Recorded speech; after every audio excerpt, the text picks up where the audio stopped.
High friends, welcome to my channel Riya blogs. তো তোমরা কেমন আছো? আশা করি তোমরা ভালো আছো। তো আমার নতুন একটা ভিডিওতে তোমাদেরকে অনেকটা ওয়েলকাম জানাই।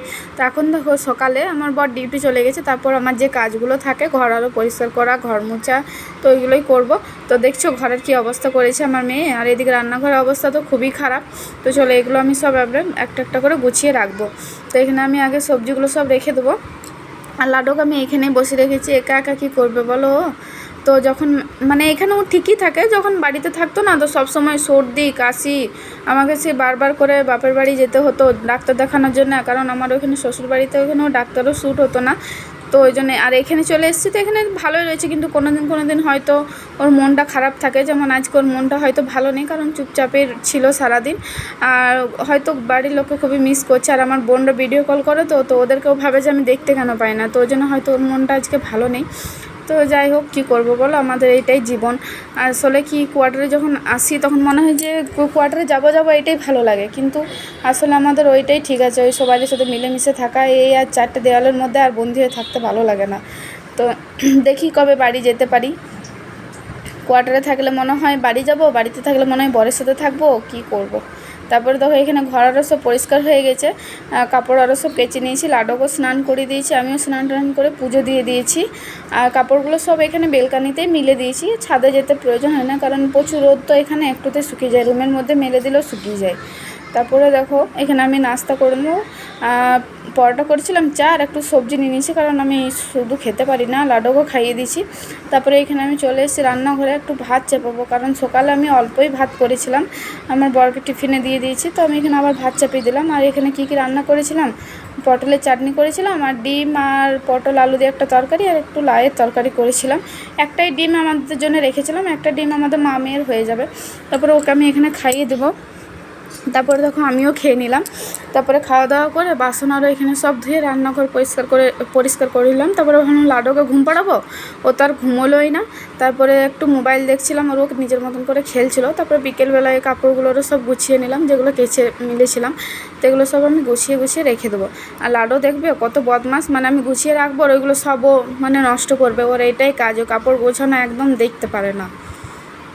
আর আমার মারা ফোন করে তো ও সবসময় ফোনটাই মানে নিতে যায়, ভাবে যে দিদু ফোন করেছে, মাসি ফোন করেছে, ওইটাই ভাবে।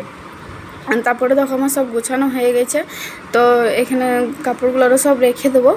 আর লাডুর আমি আলাদাই রাখি, কারণ ছোটো বাচ্চা তো খুঁজে পাওয়া যায় না, সব গন্ডগোল হয়ে যায়, ওই জন্য ওগুলো আলাদাই রাখি। আর এগুলোই লোকারে রাখবো। এই রুমে না ফ্যাসিলিটিটা খুবই ভালো, লোকার দিয়েছে, ফ্যান দিয়েছে, রুমের মধ্যে একটা দিয়েছে ঠাকুর রাখার জায়গাও রয়েছে, যেগুলো সব রুমে কিন্তু থাকে না। আগেও 2-3টে রুমে ছিলাম, কিন্তু এগুলো ছিল না সুবিধাটা। তারপরে দেখো আমার ঘর আরও সব পরিষ্কার হয়ে গেছে ঝাড়ারও দিয়ে। আর এখানে দেখো শুধু চটি জুতো নিয়ে খেল। তারপরে আমি ভাবলাম যে মাথায় একটু তেল নেবো, কারণ মাথাটা না খুবই ব্যথা করছিল।